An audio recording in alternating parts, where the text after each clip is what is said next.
This piece of art is titled Trigz Forever, painted or more commonly referred to as tagged by several artists. The letters were tagged by Ruger and the portrait was done by Jonas Never, as photographed by Pep Williams. Chris and Jesser completed the fill-in highlights of the piece and Tatuero did the background.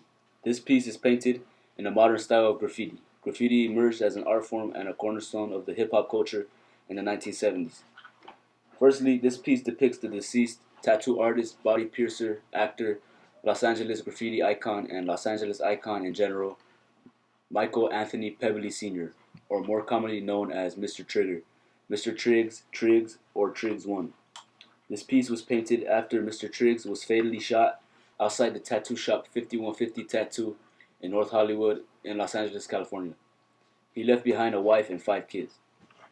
First off, it should be noted that the mural is done in blue.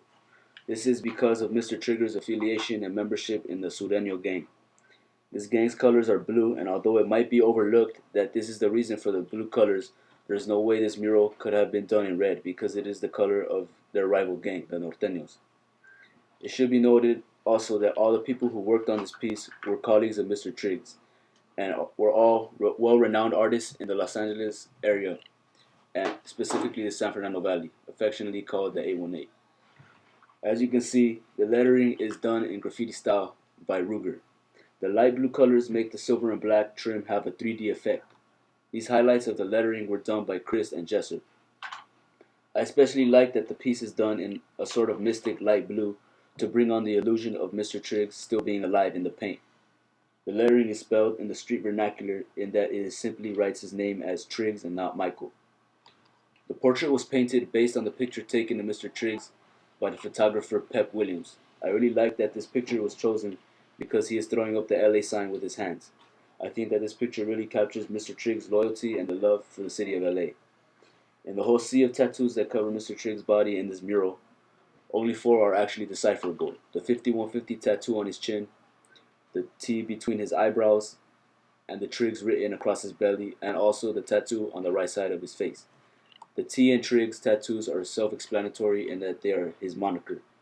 The 5150 may allude to his turbulent gang life in that a 5150 by definition is a section of the California Welfare and Institutions Code which authorizes a qualified officer or clinician or involuntary confine a person suspected to have a mental disorder that makes him or her a danger to themselves, a danger to others, and or gravely disabled. The tattoo on the right side of his cheekbone is the sign of his tagging crew, the 7th letter. The members of this crew are legendary artists in the Los Angeles graffiti scene.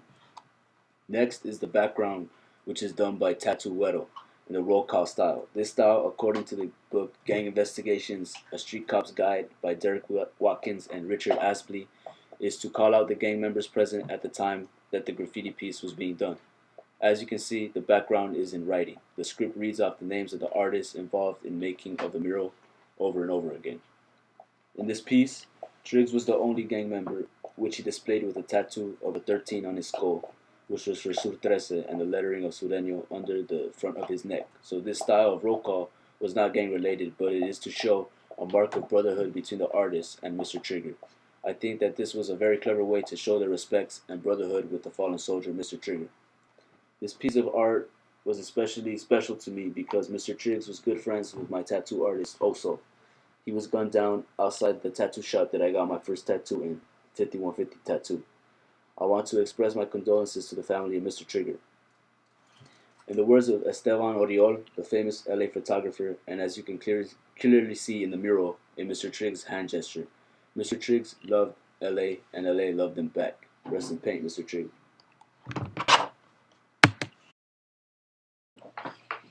The second piece that will be reviewed is the painting Guernica by Pablo Picasso.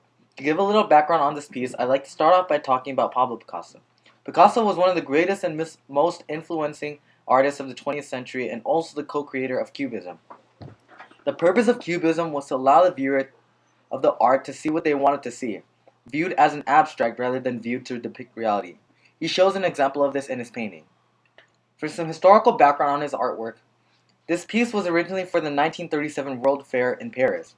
The reason why this piece was titled Guernica was because it was named after a small country town in North Spain that was the target of a terrorist bombing exercised by the German Luftwaffe during the Spanish Civil War. This was during a time of widespread political unrest, and a couple years later, World War II began. Guernica is an anti-war painting that showed tragedies of war and the suffering it inflicts upon individuals, particularly innocent civilians. Guernica is blue, black, and white, 11 feet tall, and 25.6 feet wide, a mural-sized canvas painted in oil.